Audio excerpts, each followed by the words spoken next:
मेरे भाइयों, मोहब्बत दिल की वाबस्तगी, रूह का मेलान, इसको कहा जाता है। दिल इंसानी जिस्म का बादशाह है।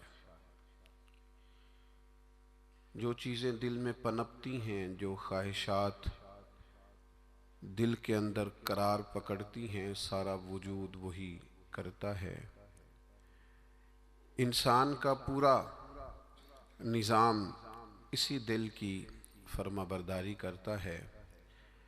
लेकिन होता यह है कि ना चाहते हुए भी, समझ बूझ रखते हुए भी, चीज़ों के मुज़र असरात से आगाही रखते हुए भी बाज़ों का दिल ऐसी चीज़ों की तरफ मिलान करता है जो बड़ी नुकसानदेह होती है।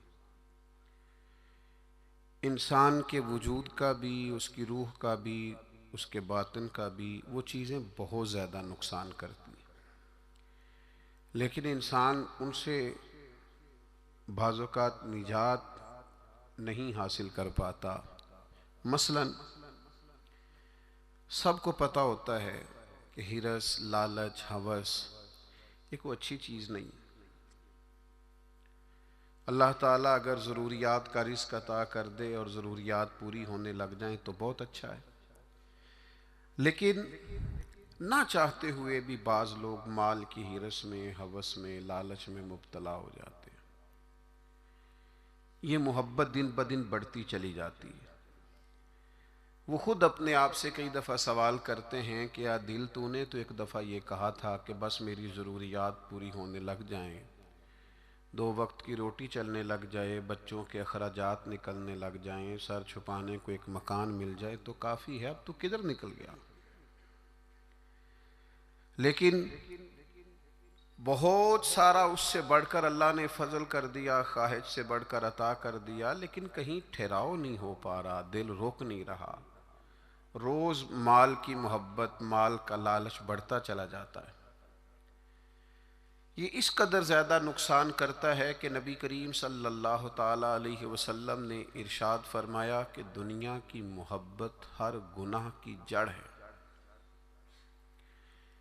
यानी लोग समझते हैं कि मामूली बात है कि मेरे दिल में माल की मोहब्बत बैठ गई है, लेकिन ये बड़ा गहरा मर्ज है। बाज़ लोग कहते हैं ना कि ये मर्ज आ जाए तो इसकी वजह से 70 मर्ज और भी लग जाते हैं।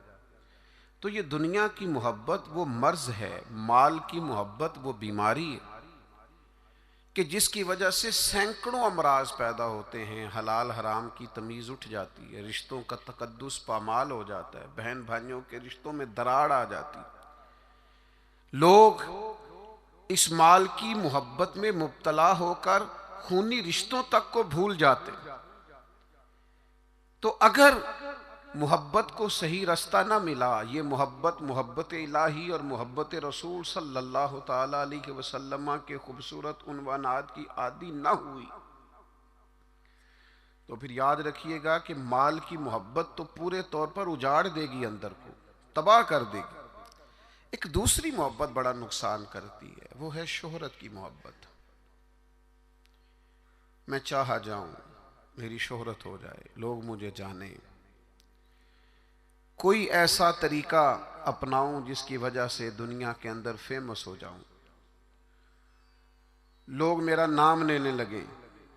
आप यकीन करें, सोशल मीडिया के ऊपर बड़े बड़े वज़ादार, बड़े बड़े बारिश लोग, बड़े बड़े अच्छे और अच्छी कदो कामत और अच्छा नाम रखने वाले लोग फ़कत मशहूर होने के लिए वो हरकतें करते फिरते हैं कि कोई भी संजीदा आदमी देखे तो शर्म से उसकी नज़र झुक जाती।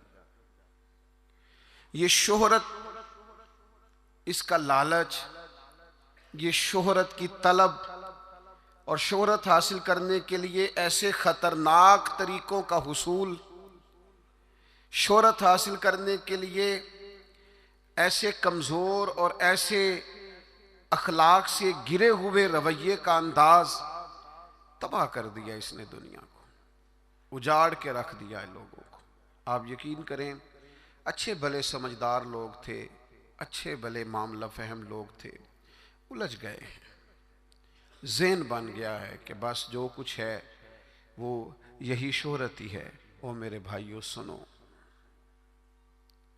हज़रत मौला अली शेर खुदा फरमाते, मुसन्नफ़ इब्न अबी शैबा में मौजूद है, हज़रत मौला कायनात फरमाते हैं, उसे मुबारक हो जिसे थोड़े लोग जानते हैं। वो काबिले मुबारकबाद है जिसका तारुफ कम लोगों में, जिसको जरा ज्यादा लोगों में जिसकी शनाख्त नहीं है। मेरे भाई, आप कभी उन लोगों से पूछ कर तो देखो, उनसे कभी मुलाकात तो करो जो बड़े मशहूर हो गए। कभी उनकी तन्हाई में उनके पास तो बैठो, उनसे पूछो तो सही। इस शोहरत के सबब से उन्हें कुछ ऐसे काम भी करना पड़ते हैं जो वो करना नहीं चाहते। उन्हें कुछ ऐसे रस्तों से भी गुजरना पड़ता है जहां से गुजरने का कभी उन्होंने सोचा भी ना था। वो तो चाहते थे कि कोई तन्हाई होती, कुरान मजीद का नुस्खा होता, 500 दाने वाली तस्बीह होती, कहीं मुसल्ले का नूर होता, दिल में हो याद तेरी गोशाए तन्हाई हो, फिर तो खलवत में अजब अंजुमन आराई हो। दिल चाहता था, लेकिन ये शोहरत, इसकी तलब। हाँ, एक बात है, अगर आप शोहरत चाहते हैं, मारूफ होना चाहते हैं, मशहूर होना चाहते हैं, बहुत सारे लोगों में चाहते हैं कि आपका नाम सुनहरी हुरूफ से हो और ज्यादा लोग आपको जाने पहचाने, तो कुरान मजीद ने नुस्खा दिया है। फरमा इन्नल्लज़ीना आमनू व आमिलुस्सालिहाति सयजअलु लहुमुर रहमानु वुद्दा, जो ईमान लाने के बाद नेक अमल करेगा, रब लोगों के दिलों में मोहब्बत पैदा फरमा देगा। रहमान ऐसा माहौल बना देगा कि उन लोगों के दिलों में, अल्लाह ताला लोगों के दिलों में उस बंदे की मोहब्बत पैदा कर देगा। एक और मोहब्बत होती है, औलाद की मोहब्बत। बड़ी अच्छी मोहब्बत है, होनी चाहिए।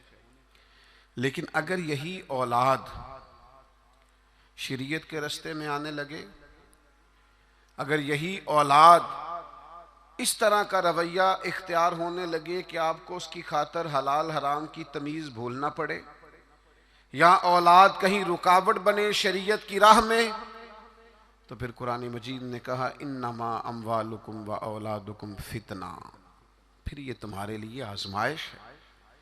फिर तुम्हें थोड़ा गौर करना पड़ेगा, तुम्हें फिर देखना पड़ेगा, फिर तुम्हें तवज्जो करनी पड़ेगी कि कहीं अल्लाह रसूल के रास्ते में तो नहीं आ रही। हज़रत अबू बकर सिद्दीक रज़ी अल्लाह तआला अन्हु के बेटे ने एक दफ़ा कहा था कि अब्बा जी, मुसलमान होने से पहले जब बदर के दिन मैं कुफार की तरफ से लड़ते हुए आ रहा था तो आप मेरी तलवार की ज़द में आ गए थे। मैं आपको कत्ल कर सकता था पर मैंने बाप समझ करके छोड़ दिया। तो सैयदना अबू बकर सिद्दीक फरमाने लगे, बेटा तो अभी कलमा नहीं पढ़ता था, तूने मुझे बाप समझ के छोड़ दिया। अगर तू बदर वाले दिन मेरी तलवार के नीचे आता तो मैं तुझे कभी बेटा समझ के माफ ना करता, दीन का मुखालिफ समझ के कत्ल कर देता। इसलिए कि जो औलाद शरीयत के रास्ते में आएगी, दीन के रास्ते में आएगी, पैगाम हक के रास्ते में आएगी, उसे औलाद समझकर दरगुजर थोड़ा किया जाएगा। मेरे अजीजों, वतन की मोहब्बत भी कभी गालब आती है, इलाके की मोहब्बत भी कभी गालब आती है। इंसान जहां पैदा होता है, जहां जवान होता है, जहां वक्त गुजारता है, जहां उसके अहबाब होते हैं, जहां उसकी दोस्तियां होती हैं, जहां उसके ताल्लुकात होते हैं, वो मोहब्बत भी कभी गालिब आती है। लेकिन याद रखना, सारा कुछ ही मक्का मुकरमा में मौजूद था। वहीं पैदा हुए थे सहाबा, वहीं दोस्तियां थीं, ताल्लुक थे, रिश्तेदारियां थीं। लेकिन जब पता चला ना कि महबूब को मदीना पसंद है, तो फिर किसी ने भी वतन से प्यार नहीं किया, मोहम्मद अरबी के शहर से मोहब्बत फरमाई है। आप इन सारी मोहब्बतों को गिनते जाएं, वो दौलत की हो, वो शोहरत की हो, वो इख्तदार की हो, वो औलाद की हो, वो मोहब्बत आपके लिए वतन की मोहब्बत हो, ये सारी मोहब्बतें कुर्बान की जाएंगी। लेकिन अगर किसी मोहब्बत को हासिल किया जाएगा तो वो अल्लाह रसूल की मोहब्बत है।